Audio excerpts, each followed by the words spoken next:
69,000 शिक्षक भर्ती के अभ्यर्थी हैं। लगातार 121 दिनों से 22,000 रिक्त पदों को जोड़ने की मांग को लेकर धरना प्रदर्शन कर रहे हैं। बता दें, तमाम तरीके से इन लोगों ने अपनी बात सरकार तक पहुंचाने का प्रयास किया है। सरकार ने इनकी बात सुनी भी, लेकिन उस पर किसी प्रकार से कोई काम नहीं किया। कमेटी का गठन कर दिया गया, लेकिन कमेटी की ओर से भी कोई रिपोर्ट जारी नहीं की गई। यहाँ तक कि मामले का निस्तारण करने के बजाय धरना खत्म कराने की बात लगातार सामने आ रही थी। आज आप लोगों ने महाधरना का आगाज किया और सबसे बड़ी बात, आप टंकी पर नहीं हैं, आप नीचे आ गए। क्या कहेंगे? टंकी पर नीचे इसलिए आ गया क्योंकि ज़रूरी था नेतृत्व करना। हमने 21 जून योग दिवस के अवसर से धरना शुरू किया। आज 21 अक्टूबर, बहुत सोच समझ कर हमने तारीख रखी है। हमारी मांगें सिर्फ इतनी थी कि 1,37,000 की जो भी सीटें हों, 22,000 हो चाहे 26,000 हो, उनको 69,000 में जोड़ा जाए, योग्य अभ्यर्थियों के साथ न्याय किया जाए। हम सरकार से ये पूछना चाहते हैं कि 68,500 की बची सीटों को आप 69,000 नहीं जोड़ेंगे तो कहाँ जोड़ेंगे? जब जियो में विशेष तौर पर लिखा रहता है कि विशेष परिस्थिति में सीटें घटाई बढ़ाई जा सकती है। अब इससे बड़ी विशेष परिस्थिति क्या होगी कि 115 नंबर वाले धरना दे रहे हैं, 100 नंबर वाले नौकरी कर रहे हैं। क्यों नौकरी कर रहे हैं? क्योंकि सरकार की गलत नीतियाँ, गलत नियम के कारण ही नौकरी कर रहे हैं। आपको क्या जरूरत थी 40% शैक्षिक मेरिट जोड़ने की? आप जैसे यूपी टेट का एग्ज़ाम करवाते हैं, उसी तरह सुपर टेट में भी मेरिट से ले लेते हैं। जैसे प्री मेंस का होता है एग्ज़ाम, खास तौर से क्लर्क हो चाहे पीसीएस का हो, तो कहीं ना कहीं सरकार गलत नीतियां बनी, जिसके कारण हम लोग बाहर हुए। यहाँ सबसे बड़ी गलती ये भी हुई कि इन्होंने हिंदी में जो 3 नंबर दिए, सिर्फ हिंदी में 3 कॉमन क्यों दिए? आप बताते आउट ऑफ सिलेबस के हैं। अरे आउट ऑफ सिलेबस के 4-5 क्वेश्चन और तो उसमें भी नंबर दे देते आप। अब बाद में परिभाषा जैसे क्वेश्चन पे आप गलत नंबर दे रहे हैं कि हाँ वो गलत क्वेश्चन था। यही क्वेश्चन पे पहले नंबर दे देते और हिंदी में 3 नंबर देने की जगह 3 नंबर डिलीट कर देते। आपको 147 क्वेश्चन पे ही मेरिट बनानी चाहिए। अगर बना देते तो आज हमारे भाई बहन धरना ना दे रहे थे। उसकी सिर्फ और सिर्फ जिम्मेदारी किसकी जाती है? सरकार और उनके अधिकारियों की जाती है। सरकार आज भी अपनी गलती सुधार सकती है अगर वो 1,37,000 के एक बचे पद को 69,000 में जोड़े और योग्य अभ्यर्थियों के साथ न्याय करे। अगर 22,000 सीटें नहीं जुड़ी तो मान के चलिए हम जो भी अभ्यर्थी भाई बहन यूपी के हैं 75 जिले के, 22 के इलेक्शन ग्रहण लगा देंगे। लगातार आप लोग धरना प्रदर्शन कर रहे हैं। आज आप लोगों ने महाधरना रखा है। एक बड़ी संख्या भी अभ्यर्थियों की यहाँ पर दिखाई दे रही है। अगला कदम क्या हो सकता है? क्या रणनीति है? पहले तो आज डेलीगेशन टीम को बुलाया गया, बापू भवन के जाएंगे लोग। वहाँ से देखिए हम लोग को आश्वासन क्या मिलता है, क्योंकि आश्वासन तो काफ़ी दिनों से मिल रहा है। आश्वासन पे आश्वासन 4 महीने से मिल रहा है। आज हमारे भाई बहन देखिए यहाँ पे पड़े हैं, भूखे प्यासे, बारिश तूफान सब झेलते हुए 4 महीने से आज हम लोग हैं। और सबसे पहले तो धन्यवाद आपके चैनल को देना चाहिए कि 4 महीने से आज आप लोग एकदम हमारे को कवरेज कर रहे हैं, सरकार तक सुना रहे हैं। और आप ही लोग के देन की वजह से हम लोग एक कमेटी गठित हुआ है। वो कमेटी का हम नहीं समझ पा रहे हैं कि 15 दिन में रिपोर्ट जारी करना था कि हम जो 69,000 के जितने भी मामले हैं सबको हम निस्तारण करेंगे। और 15 दिन का मामला आज हमको लगता है कि 1 महीने से ऊपर हो गया है, लेकिन अभी तक हम लोग कोई कुछ नहीं, गुमराह किया जा रहा है। हम तो साफ कर रहे हैं कि योगी जी चुनाव को देखकर हम लोग गुमराह कर रहे हैं कि इसी तरह लड़के कमेटी के नाम पे चलते रहेंगे। हम लोग आएंगे, कहेंगे आप लोग कमेटी गठित हुआ है। तो योगी जी और उनके शिक्षा मंत्री हैं, हम तो मुख्यमंत्री जी को धन्यवाद देना चाहते हैं कि वो कमेटी गठित किए हैं, सही है, लेकिन शिक्षा मंत्री जी उनको गुमराह कर रहे हैं। वो कह रहे हैं कि ये सीटें कैसे हम जोड़ दें, क्योंकि आज के 1-1.5 महीना पहले हम लोग SCRT में मिले थे उनसे, तो किसी तरह तो कहें कि अपॉइंट बिना लिए आप लोग आ कैसे गए? क्योंकि वो देखिए शिक्षा जगत की एक है, वो हम लोगों से ऐसे बोलते हैं कि आप लोग बिना अनुमति के कैसे आ गए? आपको 2 मिनट समय दे दिया, बहुत है। अब बताइए, एक शिक्षा मंत्री जो कि एक जमीनी स्तर पर होना चाहिए, हम लोग को आगे टंकी पे आश्वासन देना चाहिए, आपको उतारना चाहिए। हमारे भाई बहन शिखा दीदी इतना मेहनत कर रही हैं, उनको महिलाओं को नहीं देख रहे हैं, और ये कहते हैं कि सबका साथ सबका विकास। और शिक्षा मंत्री जी काम कर रहे हैं कि ये कहते हैं कि हम 22,000 सीटें कैसे जोड़ दें, उसका कटाप अलग था, इसका कटाप 69,000 अलग है, उसमें बीएड वाले नहीं थे इसमें। तो हमको ये बता दें कि 68,500 की जो वैकेंसी थी, 6,000 कुछ पद 72,825 का कैसे लाकर जोड़े हैं?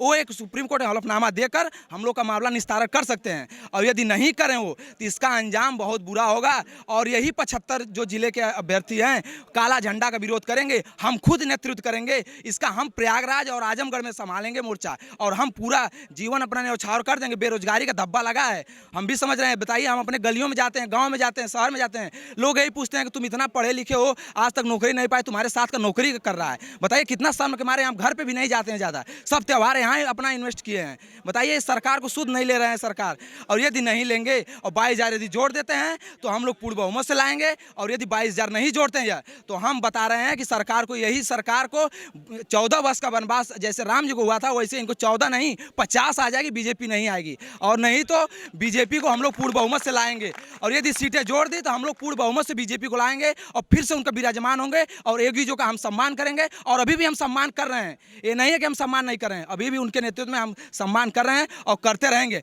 लेकिन लास्ट ऑप्शन हमारे भाई बहन 4 महीने, बताइए इतनी बड़ी शिक्षक भर्ती का कभी भी इतना नहीं हुआ था, जितना इतना बड़ा आंदोलन हम कभी भी नहीं देखे हैं। इको गार्डन में देखिए चल रहा है धरना, वो लोग चला रहे हैं, लेकिन हम लोग का धरना उनसे ज़्यादा चल रहा है, और हम लोग में वो लोग दो तीन लोग रहते हैं, हम लोग काफ़ी संख्या में रहते हैं, लेकिन सरकार सुध नहीं ले रही है और गोल मटोल बना रही है। तो सरकार, हमारे जो आज डेलीगेशन जाने वाले हैं टीम में बुलाया गया है, यदि हम लोग को काम 22 सीटें जोड़ दे रहा है तो हम लोग धन्यवाद देंगे और अपने अपने घर जाएंगे और उनके चुनाव में सहयोग करेंगे।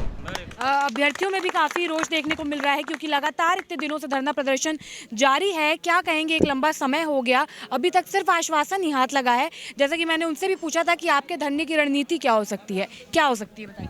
देखिए, धरने की जो भी रणनीति होगी वो अभी हमारी नेतृत्व टीम तय करेगी, क्योंकि हमारे कुछ सीनियर भाइयों को बुलाया गया है डेलीगेशन के लिए, तो फिर वहाँ से हमें जो कुछ भी जैसे जिस तरीके से चीज़ें मिलती हैं उसके बाद में जो है हमारा जो नेतृत्व के लोग हैं वो लोग जो भी चीज़ें जो है निर्धारित करेंगे, उस तरीके से हम लोग जो है मतलब अपना रिएक्शन करेंगे। महिला अभ्यर्थी भी यहाँ पर मौजूद हैं, उनसे भी बात करेंगे।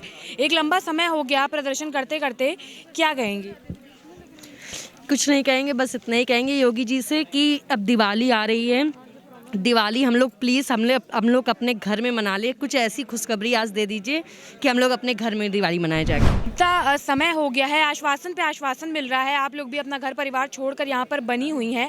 आज क्या उम्मीद लगती है कि क्या हो सकता है और आपका क्या कदम हो सकता है? सर मैम तो मेरा यही उम्मीद है कि आज 22 सीट के लिए कुछ ठोस आश्वासन, लिखित आश्वासन मिल जाएगा, और अगर जो लिखित आश्वासन नहीं मिला तो हम लोग का इससे भी उग्र तांडव हो सकता है। और आगामी चुनावी साल है, योगी जी को सतर्क करना बहुत ज़रूरी है, क्योंकि हम लोग को पता है कि योगी जी हम लोग योग्यता के पछतर रहे हैं और बहुत आशा और उम्मीद लगा के हम लोग यहाँ बैठे हुए हैं। इतना समय हो गया, अभी तक कोई भी मांगे पूरी नहीं हुई हैं, लगातार धरने को खत्म कराने की बात कही गई है। तो क्या अगर वो लोग आश्वासन देते हैं आज तो धरना खत्म हो जाएगा? धरना खत्म तब तक नहीं होगा जब तक हमारी सीटें नहीं जुड़ेंगी। अगर सीटें जब तक हमारी सीटें जोड़ के हमारा जियो जारी नहीं होगा तब तक धरना लगातार चलता रहेगा, चाहे सरकार कुछ भी कर ले, हम यहाँ से हटेंगे नहीं। आज हमारी डेलीगेशन टीम गई है मिलने, अब वो मिल के आती, जैसा होगा उस हिसाब से हम आगे की अपनी रणनीति तैयार करेंगे। अभी इसीलिए अशांत बैठे हुए हैं कि वहाँ से पहले पता चल जाए कि क्या होने वाला है, फिर उसके बाद हम आगे का अपना कार्यक्रम निश्चित करेंगे कि क्या हमें करना है। लेकिन ये तो तय है कि जब तक हमारी सीटें नहीं जुड़ेंगी, हमारा जियो जारी नहीं होगा, तब तक हम यहाँ से हटेंगे नहीं, चाहे कुछ भी कर ले कोई।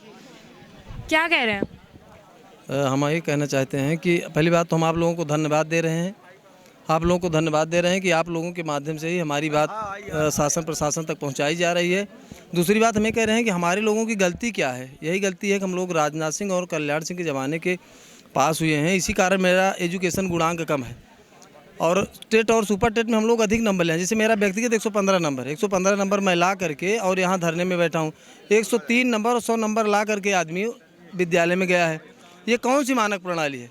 इससे बढ़िया प्रणाली तो मायावती की गवर्नमेंट थी कि एक टेट की पेपर कराई थी और उसमें ऊपर क्रम से लेकर के और जहाँ तक वैकेंसी पूरी नहीं हुई वहाँ तक ले लिया गया। हमारी क्या गलती है इसमें? हम दूसरी बात शासन प्रशासन से कहना चाहते हैं कि एक बार इन्हीं गलतियों के कारण 2003 में बीजेपी गवर्नमेंट गई थी और 2017 में लौटी है। 14 वर्ष का वनवास इनको हुआ था। दूसरी गलती जो ये करने जा रहे हैं, ये 14 नहीं 41 साल में नहीं लौटेंगे।